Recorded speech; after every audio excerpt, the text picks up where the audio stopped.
Well, it's Sexy Saturday. Hey, Facebook family, you know what I've come here to do. I am still in my 40 things that I've learned in 40 years of marriage in 40 days, and I'm late. I'm late today, y'all. So please forgive me. We're going to be real cute and sweet.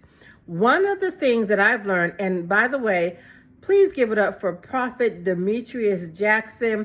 I purposely sought out someone who had not been married that long, but had still learned something. Because I don't know, for those of us who have been married maybe 15 years or more, you kind of forget that first year. But during that first year, you learn some really foundational things. So shout out to him for joining me on this video campaign. And if you haven't heard it, you need to hear him.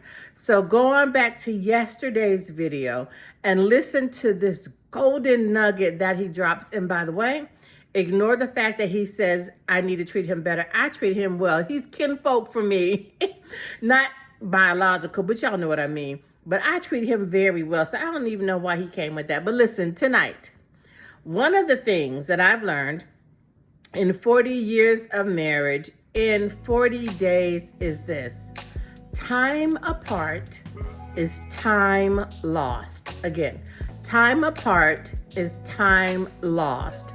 You know, there's this saying, and we've all said it. You know, if you're a certain age, you've heard it probably several times. Absence makes the heart grow fonder. Shut up. Absence can make your heart grow fonder if, let's say, your spouse is on a trip and they're gone for about 2 or 3 days.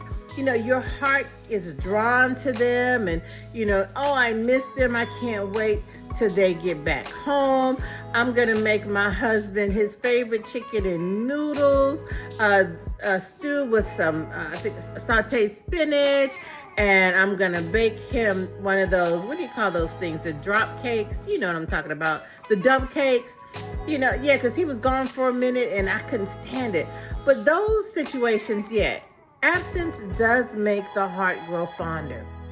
But you know how we are. We get upset with our spouse over a number of consecutive days, and they've said something wrong, or they didn't say what they should have said, or they did something wrong. In some kind of way, we feel like they betrayed us, or they've wronged us, or they've mistreated us, and you decide, either husband or wife, that I'm not going to sleep in the bed with them tonight. I'm just not going to do it.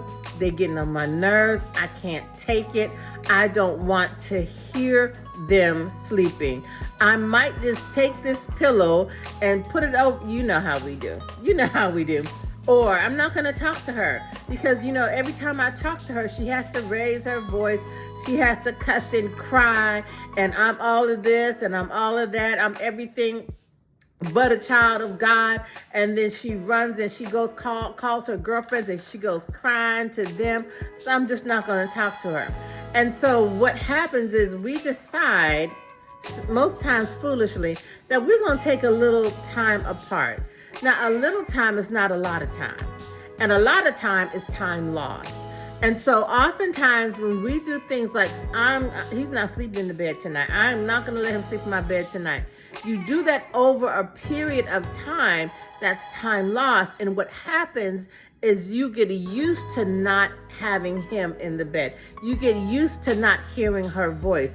And you feel like, oh, okay, I can go another 10 days.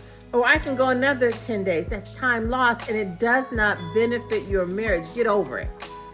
Get over it. I talked before about forgiving, but one of the things that I have learned, I'm not talking about what we have to learn. One of the things that I have learned is that not only to forgive, but to forgive quickly.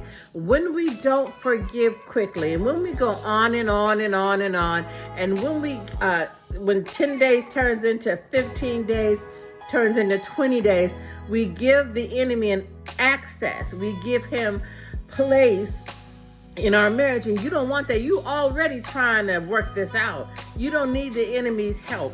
When I say help, I'm being sarcastic. So don't take too much time apart. It's not always beneficial.